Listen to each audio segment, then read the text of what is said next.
A very good evening once again. Thank you for joining us for the UBC News tonight. My name is Wadulo, Arnold, Mark, and Mugalu Muhammad is on sign language.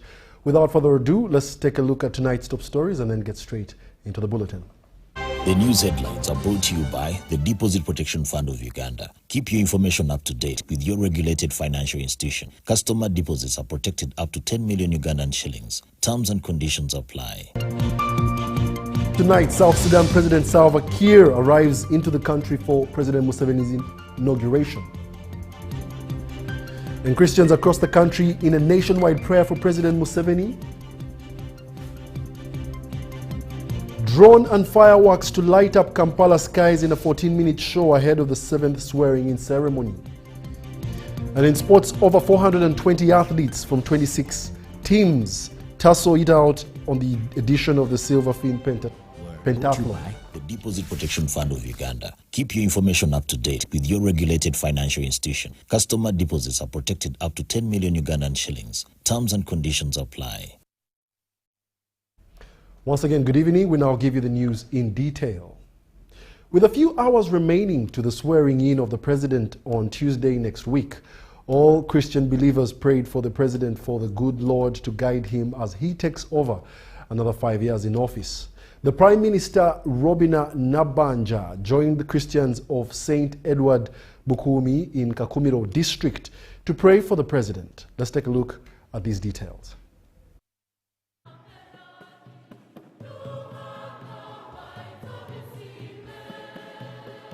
Christians all divided across the country prayed for President Yoweri Kaguta Museveni upon the successful swearing-in ceremony scheduled to take place on Tuesday next week, so that the country remains peaceful in the next 5 years.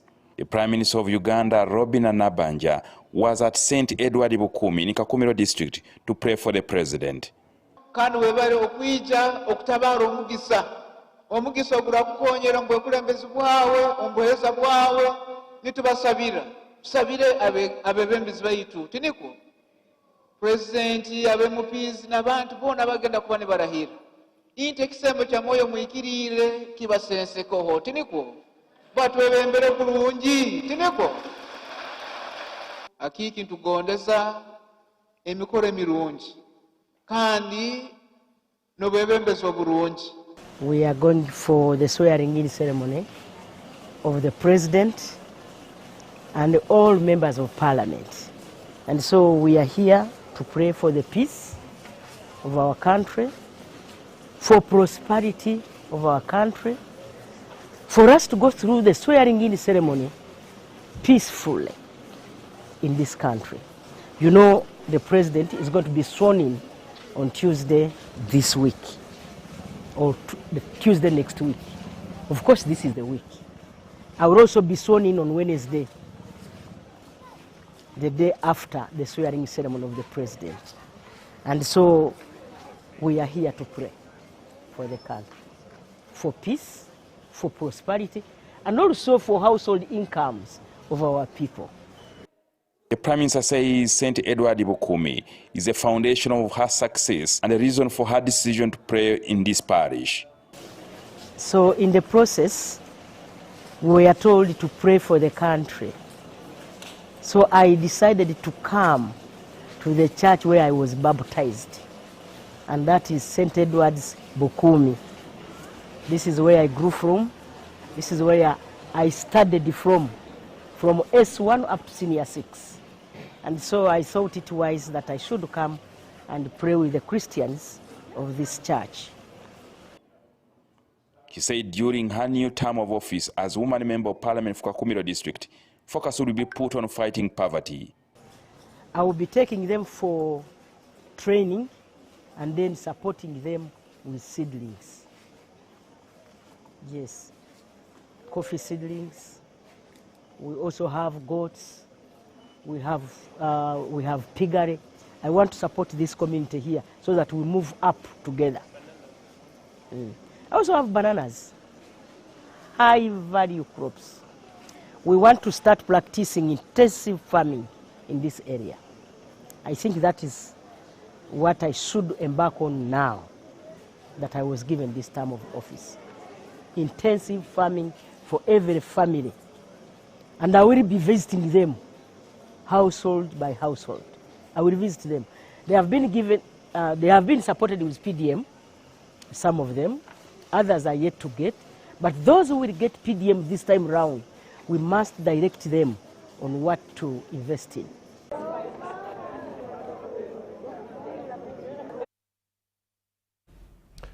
With a few hours remaining, just a few days to the swearing in of His Excellency the President of Uganda, General Yoweri Kaguta Museveni, dignitaries have started arriving into the country, and among the key ones is the President of the Republic of South Sudan, His Excellency Salva Kiir Mayardit.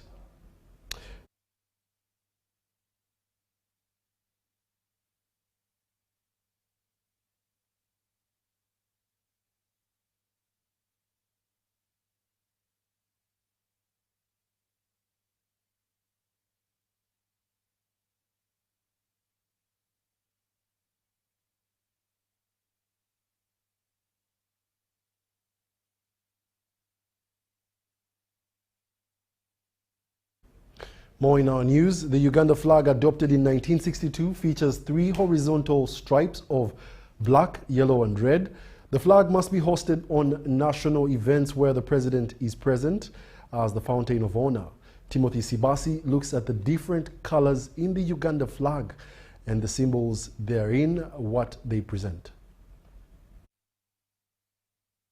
The president is now receiving the national flag.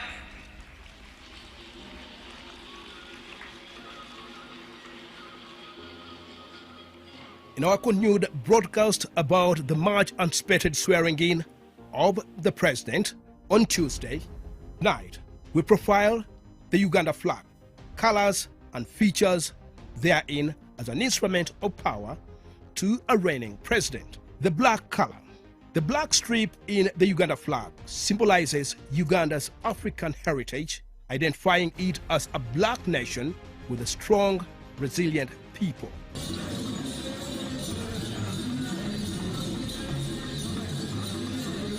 The yellow or middle strips. The yellow strip, which in all intents and purposes symbolized Africa's sunshine, representing the country's bright future, optimism and wealth. The red middle strip represents the blood of brotherhood that connects all Africans, signifying the sacrifices made for independence and the freedom. The gray-crowned crane. It is known for its gentle nature, then as a national bird that represents peace. It was utilized also as a military badge during the British rule and retained to signify national identity and dignity. The raised leg of the crane symbolizes the nation's forward movement, progress and development, and the white circle in the background is associated with peace. The colors as an instrument of power.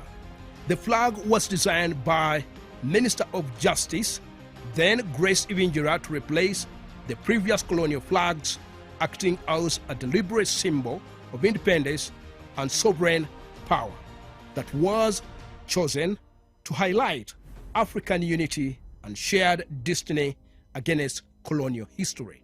Timothy Sibasi, UBC TV.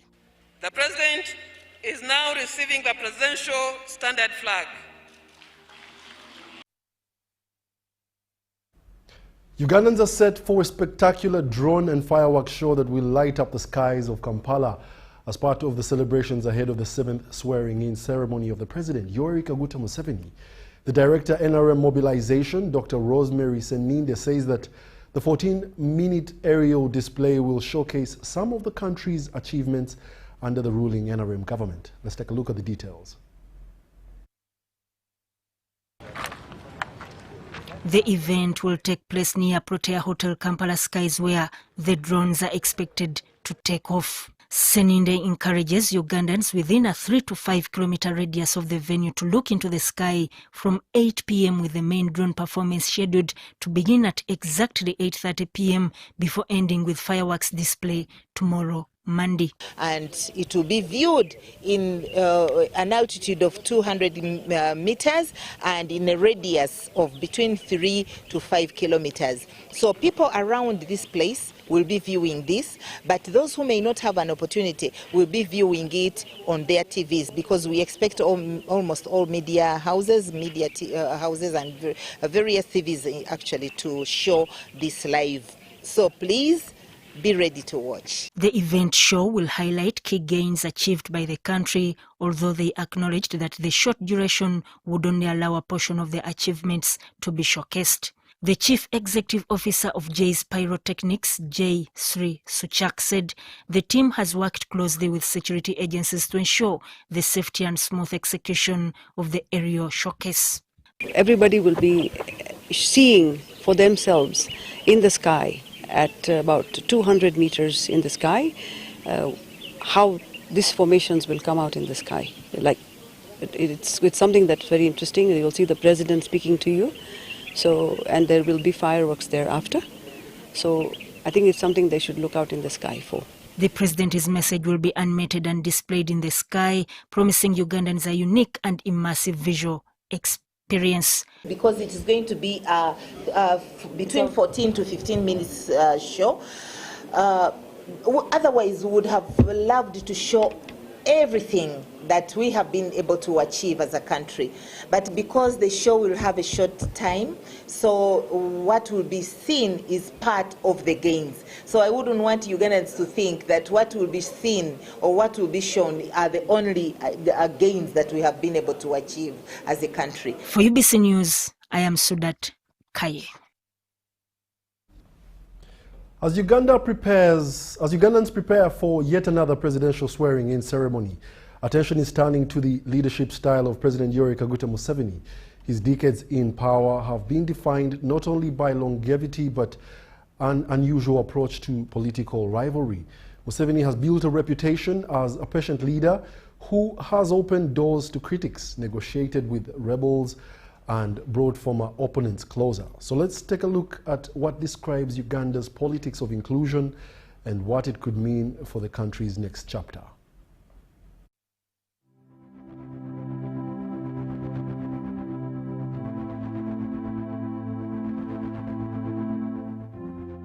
In the theater of politics, rivals often remain just that, rivals. But in Uganda, the script has time and again taken an unexpected turn. May we all please rise to welcome. As the country edges closer to another presidential swearing-in, one defining thread continues to shape the legacy of President Yoweri Kaguta Museveni. We don't agree, then we understand each other. A leader who, in the face of disagreement, has often chosen not to push critics away, but to bring them closer.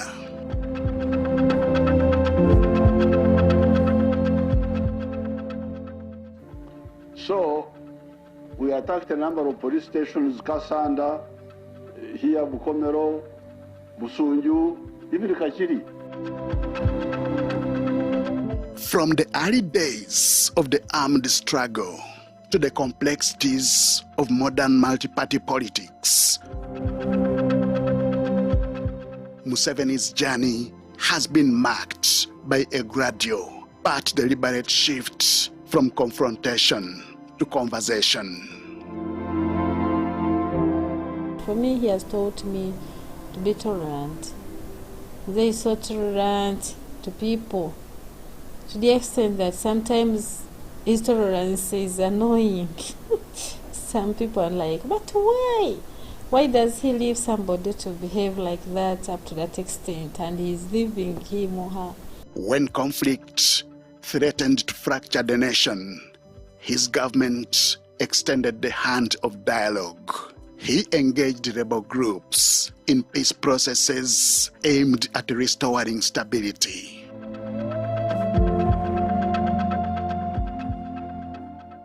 I was in a group called the Uganda National Rescue Front.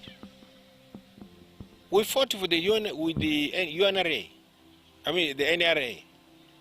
But when President Museveni came, he invited us, he said, you brothers and sisters, come, we sit together. And we sat together, we had discussions, and we said, okay, we can work together in this government. President Museveni did not even fear to include the soldiers with whom we had fought, and he gave them high positions in the army. Nowhere is this more evident than in Uganda's political landscape. Over the years, individuals who once stood on the opposite sides of the political divide have crossed over. They have taken up roles within the very system they once challenged. Actually, on several occasions, whenever he would tell me to bring people who have been negative, people who have been against him, mine was to watch his reaction when they approach him. But to the contrary, even welcomes them more than me who has taken them. I'm like, what? What a level of patience that someone can hardly have. Among them, Norbert Mao, leader of the Democratic Party, whose entry into cabinet stirred both intrigue and controversy. Others, like Betty Amongi, have walked a similar path, blurring the lines between opposition and government. What I saw in opposition, especially with the other leaders I was leading with, it was only just opposing. Even the good government programs, people would just do what? They would just oppose. That is not me. Me, I'm after service delivery. Countries like Libya, countries like Iraq, countries like Syria, where all the gains were reduced to rubble through brick by brick destruction of the country. Uganda, let us not go there. This has redefined what political allegiance can mean in Uganda. I've disagreed with the President Museveni on some areas. One of my disagreements with the President Museveni was the discrimination towards the ethnic Banyarwanda in Uganda, who are being denied national IDs and passports. But as we speak, President Museveni solved that matter. He issued an executive order on the 3rd of January, and it's now done. Yet, not all bridges have been fully crossed. Even so, the door to dialogue has never been completely shut. There will be differences in policy platforms, there will be differences in priorities, but that is the nature of politics, and we need to find ways of how can we put forward the more important aspects to ensure that we're able to work together and to coexist. When two people are working together, and when they don't disagree, it means one of them is thinking. When two people are working together on the same program and disagree, that's healthy. To supporters, this is leadership, defined by maturity and foresight, a willingness to prioritize stability over division. Mzee has learned Ugandans. Even when they speak from which corner, he knows, those are my people from West Nile. He knows that this is how they behave. He says, those are my Wasogas now. He knows that this is how they behave. To critics, it raises difficult questions about the health of opposition politics and the true meaning of inclusivity. And unless you think I'm an idiot, but if you believe that I have a brain and I can also process things, then you are better off listening to me. I may improve your own ideas also. And nobody forces me to believe what they believe. I must be persuaded. As Uganda prepares to turn yet another page, the story of its leadership continue to unfold, not just in elections won or lost, but in relationships reshaped. For President Museveni, the legacy may well rest on this delicate balance between power and patience, as well as rivalry and reconciliation. Henry Okrut, UBC. Thank you, Henry. And relatedly, President Yoweri Kaguta Museveni has been saluted for his immense contribution to the East African community and to the wider Africa as the continent. This is part of the testimonies extended to the president as he heads for the Tuesday, 12th May 2026 inauguration at Kololo Ceremonial Grounds. Let's have a look. President Yoweri Kaguta Museveni has ruled Uganda since 1986 till date, and this journey has been widely celebrated. Peace is the most important gift that the NRM government and President Museveni has given us as a country. During his times, President Museveni is saluted for his immense contributions towards Uganda's foreign affairs. In the East African region, he's been a peace broker.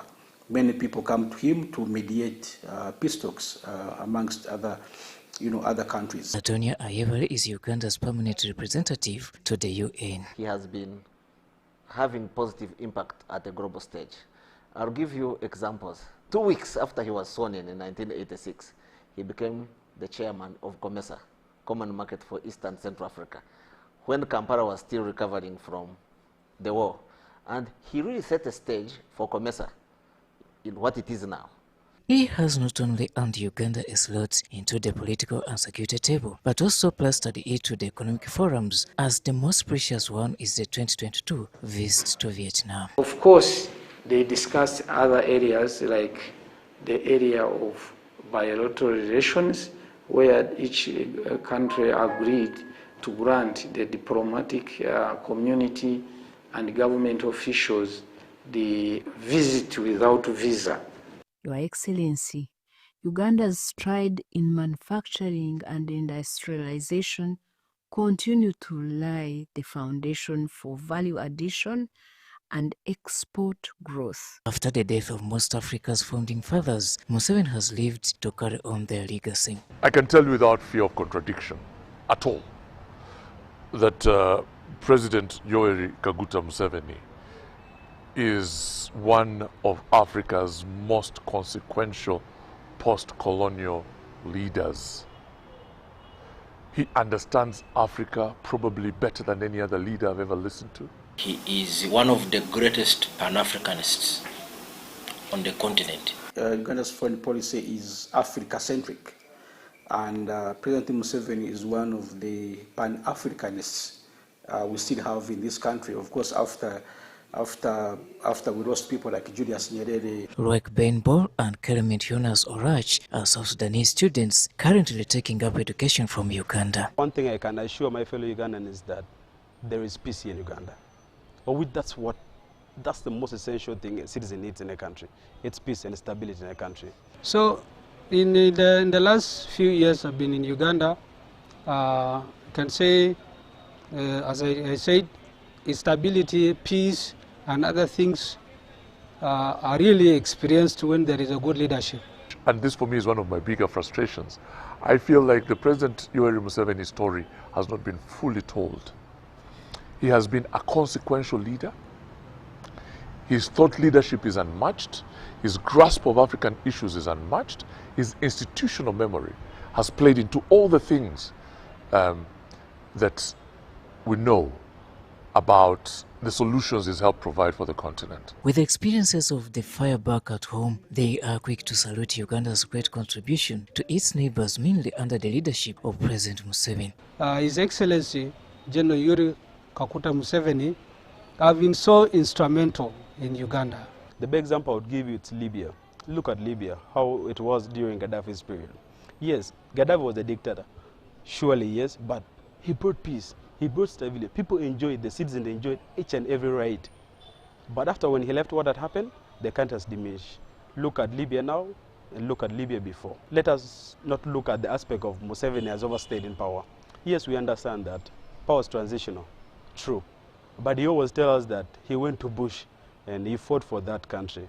And what he wants, it's a better Uganda. Museveni is currently the chairperson of the East African Community, a rotational position he has previously held for more than 2 times during his 4-decade rule. The free movement of people and goods in the region. Uganda now, without even a passport, with an ID, can travel to Kenya. You know, can travel to many of these countries and do business. These next 5 years of Yoweri Kaguta Museveni, we really must have an imprint on East Africa. However, although President Museveni's long-term dream has been about political federation, its realization is still pending. Really, East African Federation must come. As Museveni steps forward to receive a new presidential term of office, this is not only good news to Uganda, but rather excitement to recover the continent, with Somalia being at the lead. A lot has been achieved. Somalia has recovered. The Somali capital Mogadishu is booming. International airlines have resumed flights to Mogadishu International Airport. President Museveni is the commander-in-chief of the Armed Forces of Uganda, which has nurtured Uganda's journey in development, a moment which is leading us to the 7th swearing-in ceremony. But they are all possible because the foundation is firm, and the foundation is peace and security. And I think very often we take for granted the fact that we have a leader like President Museveni, if for nothing else than because of his strategic patience, because of his understanding of the issues we face as a country, and also broadly as a continent. So I've spoken to leaders across Africa who have told me in no uncertain terms that he has had an influence on their thinking. Robert Nyango, UBC News. And furthermore, as the president's swearing-in day draws closer, the Bishop of the Seventh-day Adventist, Pastor Samuel Kajoba, has called upon Christians to pray for peace ahead of the president's swearing-in ceremony. This call was at the Katikamu North constituency at the home of the spokesperson at the NRM Secretariat, Rogers Mulindwa.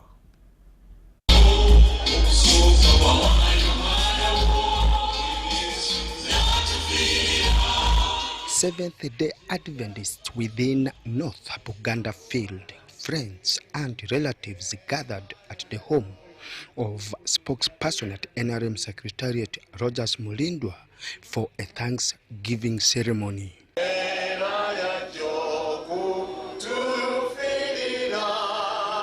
According to Rogers, he has several reasons to thank God, including the wife successfully undergoing several surgeries and educational success of his children. He plans to construct a church to thank God for the providence. Mukade wange nyumba tujagizimba. Obulamu mukama bwagenda otuwa tugenda kwerekereza tuzimbira omuweereza oyo alibaawo n'abalibaawo ennyumba mwana abeera. The bishop for the Seventh-day Adventist, Pastor Samuel Kajoba, called upon Christians to pray for peace ahead of President Museveni's swearing-in ceremony. Kubwa Katonda n'abakulembeze abalala baayitamu. Kubwa Katonda naawe wayitamu. Naye teweeralikira bw'oba tewafuuka pulezidenti wa Uganda. Bw'oba tewafuuka kabaka wa nsi yonna, oli kabaka wa makango. Ekyo kyobalako kubayo amiina. Wayitawo. Kubwa Katonda oli mwami awakaawo. Kubwa Katonda oli mukyala gundi saamiina. Kubwa Katonda oli Nnaalongo, oli Ssaalongo. Philip Aguta for UBC News in Luwero.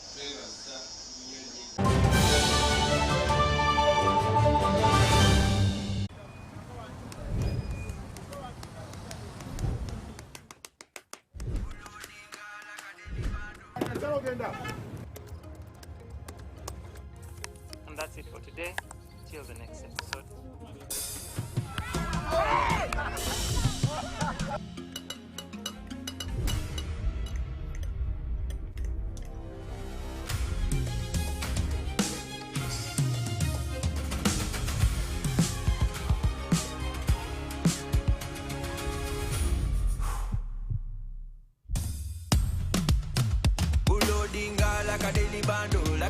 bando like a daily bando.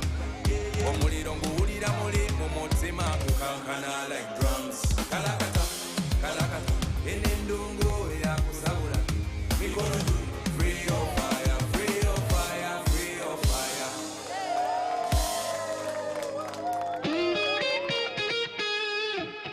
It's our mission to secure your money. Protecting your money is as important as earning it. It is for this reason that the Deposit Protection Fund of Uganda, DPF, was established by the government of Uganda to provide deposit protection to customers of regulated financial institutions. In the unlikely event that your commercial bank, credit institution or microfinance deposit-taking institution fails, the DPF will pay you up to 10 million Uganda shillings. Keep your personal information such as national identification number, mobile phone or an alternative bank account updated with your banker. Terms and conditions apply. For more information, contact DPF at Aha Towers, Plot 7 Lodell Road, Kampala. Call 0312-206-400 or visit our website at www.dpf.or.ug. We protect your money. Protection Fund of Uganda. My dear countrymen and women, I'm Dr. Rosemary Dansuga Seninde, Director for Mobilization National Resistance Movement. On behalf of the NRM leadership, I sincerely thank you once again for the overwhelming support and trust you gave to His Excellency President Yoweri Kaguta Museveni and the NRM party. Your vote was a vote for peace, stability, and continued progress. I warmly invite you, our dear friends, to attend the swearing-in and victory celebrations on Tuesday, 12th May at Kololo Independence Grounds. There will be plenty of eats, drinks, and entertainments for all of you. Don't miss, our dear ones. On the eve of the function, on 11th May, there will be an unprecedented spectacular drone light show projecting the gains of our country on the skies of Kampala. Don't miss this historic experience as we celebrate Uganda's journey of peace, transformation, and prosperity together. Long live President Yoweri Kaguta Museveni. Long live NRM. Long live Uganda. It's back, bigger, and with more business opportunities. It's the Pearl of Africa Tourism Expo Poate 2026, Uganda's flagship tourism event. Poate 2026 will take place from the 21st to the 23rd of May 2026 at the Speak Resort Convention Center, Munyonyo, under the theme Wanderlust. It's your time to thrive. Yes, it's your time to tap into Uganda's renewed optimism and tourism growth. Tourism stakeholders, travel trade partners, and tourism enthusiasts will be part of the Poate 2026. Come and network with like-minded people and unlock new business opportunities. To participate, register at www.poate.co.ug. Poate 2026 is brought to you by Uganda Tourism Board and partners. Step into elegance, step into confidence, step into La Vie Boutique. Located at Grand Imperial Hotel, Shop 6 and 8, right behind Bank of Uganda, La Vie Boutique brings you high-class corporate and casual wear for men. From sharp designer suits and crisp shirts to stylish casual t-shirts, tracksuits, shoes and accessories, we've got everything to make you stand out. Call us on 0772 419 181 or 0705 555 558. La Vie Boutique, where class meets style.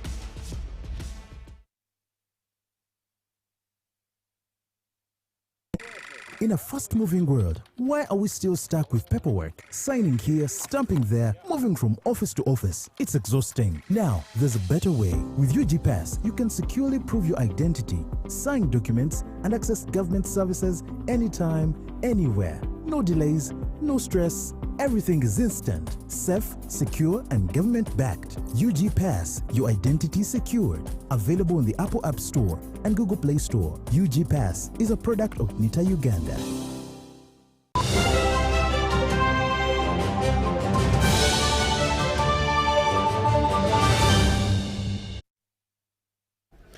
Welcome back. You're still watching the UBC News, broadcasting live from Nile Avenue.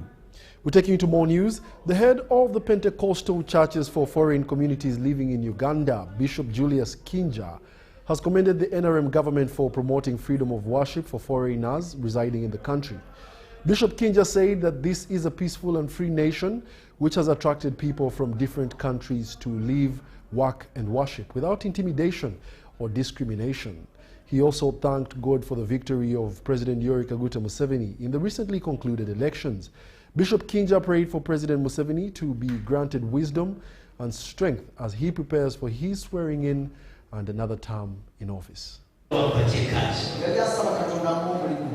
We want to thank God for the victory of His Excellency Yoweri Kaguta Museveni, the way God has brought him these victorious elections of 2026.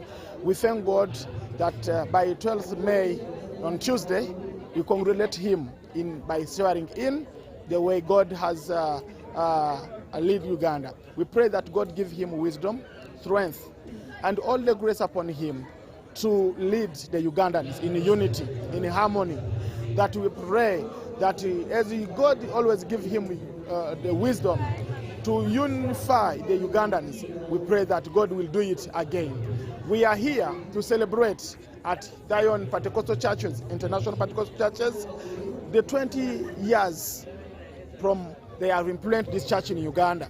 We thank God that the God of Isaac, Abraham, and Jacob, they have used our leadership of Uganda, that we have worked here without any issued problems. We thank God for the government from the LOC1 to the cabinet levels and the parliamentary, the judiciary, military, for the providing the security that we can be able to serve God in this nation. Thank you so much for your leadership.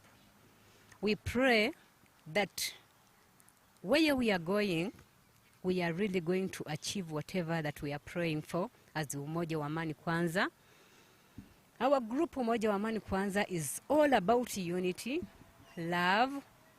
We want to make sure that all our countries in East Africa are joined together as one currency, one transport, one nation as in leadership.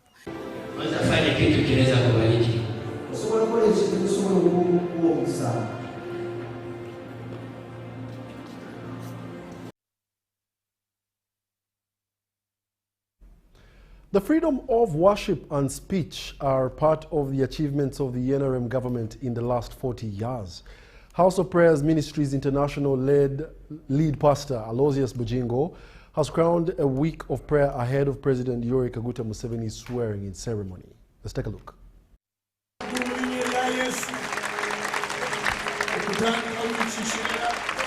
Born-again Christians and well-wishers thronged in the House of Prayer Ministries International, led by Pastor Aloysius Bujingo, to pray for the President and the nation. We have conducted prayers to pray for our nation, but mostly to pray for His Excellency as he's going to swear in on Tuesday 12th.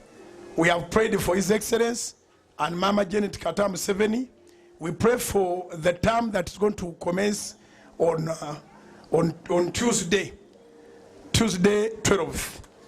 That term to create more wealth for Ugandans. He prayed and thanked God for the peace and freedom of worship and urged Ugandans to protect the gains. And we pray that peace continues to be there. We praise the President for giving us the freedom of worship. There is freedom of worship in Uganda. That's why the enemy has no loophole. The enemy can pass nowhere where the country has security like he has provided and where there is peace. The congregation prayed for peace and love of mothers as they commemorate their day.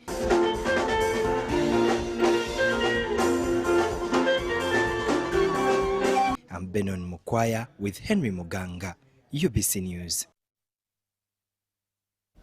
Still, as the country prepares for the swearing in of the President, Yoweri Kaguta Museveni, among other political leaders, local road construction companies are happy with the NRM government for awarding them big road projects in the country. Although they claim challenges in delays of road materials imported from the Arab and local Abubakar Technical Service, they seem not to be worried because projects will be completed in time. Stakeholders and engineers in local road construction companies in the country are grateful with the NRM government for awarding them road projects. The project manager, Nakaseke Kwari, for Abubakar Technical Service, Opio Valentine, says despite several challenges like importing road materials for the construction industry, road projects will be completed in time. I would like to thank the government, especially His Excellency, Yoweri Kaguta Museveni, for the support he has rendered towards Abubakar as a company, as a local subcontractor. We'd like to thank you for the support that you've given us and appreciate so much for all the funding and the trust you've given Abubakar as a company. The senior quality manager, Abubakar Technical Service, Semakula Elifas, inspected ongoing construction projects of the 145-kilometer Busonjo-Kiboga-Hoima Road, which connects the rest of the country to the Albertine region. So far, they have tarmacked 45 kilometers. The government entrusted us with this project, Busonjo-Kiboga-Hoima project, 145 kilometers. And so far, we have paved 45 kilometers with asphalt, though other works have been done, but not yet to asphalt level. He said Ministry of Works and Transport awarded them the construction of Matuga Semutoka Peka, connecting to Namunkekera Industrial Park, which is now over 60% completed, and Busonjo-Kiboga-Hoima, connecting to the Albertine region.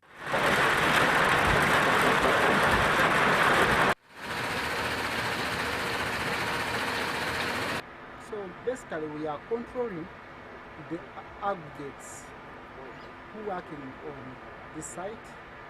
We are the one we are using for the crushing up to the asphalt. Benon Mukwaya and Salongo Kasivante.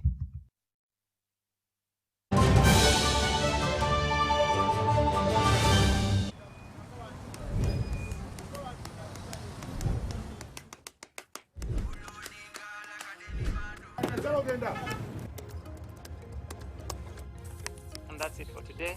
Till the next episode.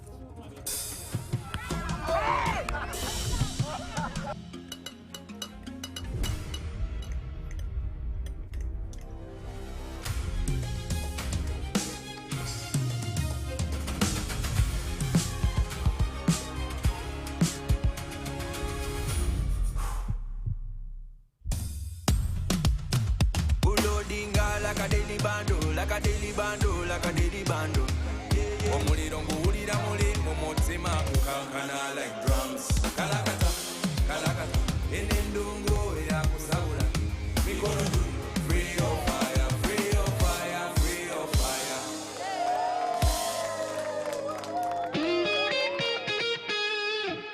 Are you looking for a home away from home? Then this is the place for you. My name is Chini Kaji, and welcome to Hotel Le Confidential. With 84 comfortable rooms where you can relax and feel safe. Each room has a lovely view of green vegetation, Wi-Fi, air conditioning, and a tasty breakfast. Children can have fun at our kids' water park and our kids' play area. You can also enjoy our world-class health club, spa, sauna, gym, boutique, and sky blue swimming pool. Thank you for choosing Hotel Le Confidential, where every stay is unforgettable. Come and stay in comfort, right at home, today, tomorrow, and always.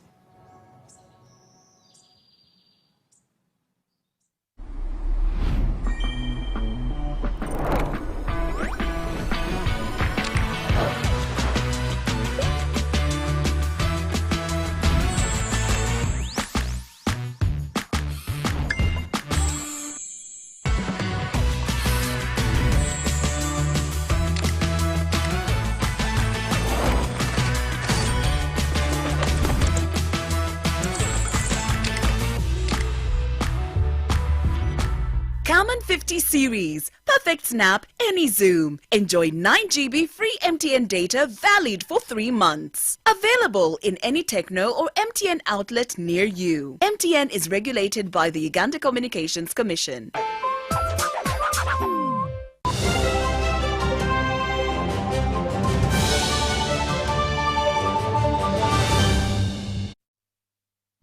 Welcome back. And now in the world of business, effective May 1st, 2026, China expanded its unilateral zero tariff policy to include all 53 African nations with which it maintains diplomatic relations. While Uganda, as a least developed country, has technically enjoyed duty-free access for 100% of its tariff line since December 2024. This expansion marks a critical shift in the trade landscape.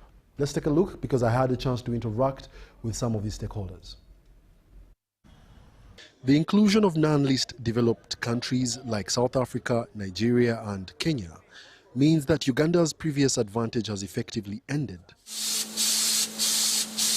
The developed African economies that possess superior industrial capacity and infrastructure.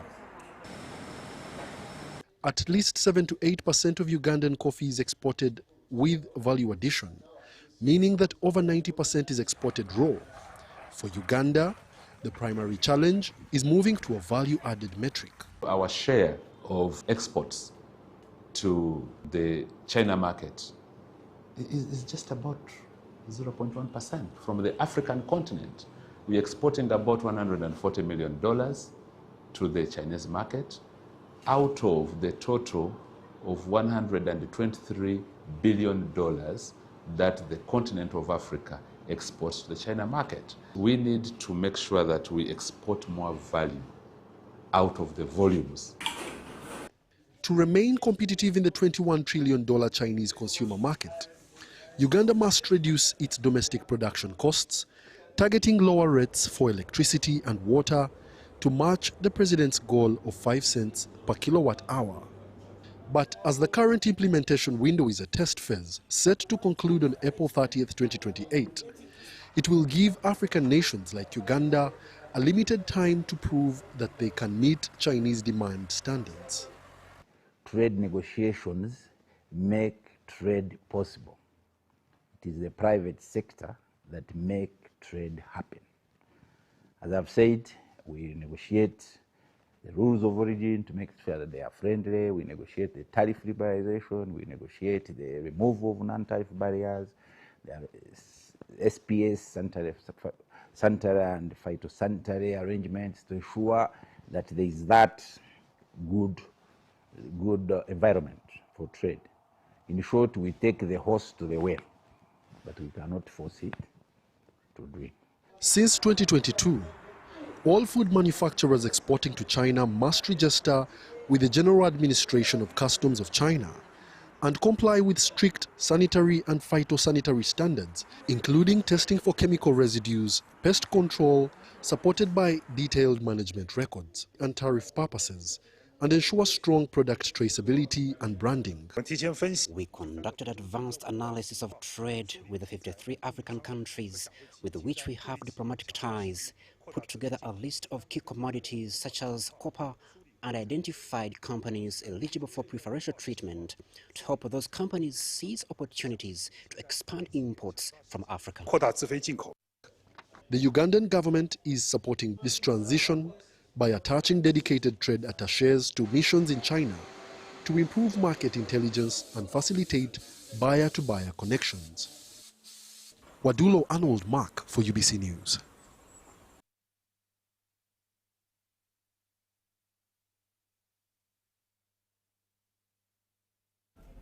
Now, to bring us up to speed, CGTN reporter Mark K is in Nairobi and is going to be bringing us up to speed. Now, Miss Mar, as China opens up its consumer economy to 53 African nations, what is the current market sentiment among Chinese importers and consumers on the influx of high-quality, value-added Ugandan goods like specialty coffee, processed oils, and should we be expecting a tangible shift in Chinese firms' willingness to relocate their foundational manufacturing units and technology on African soil?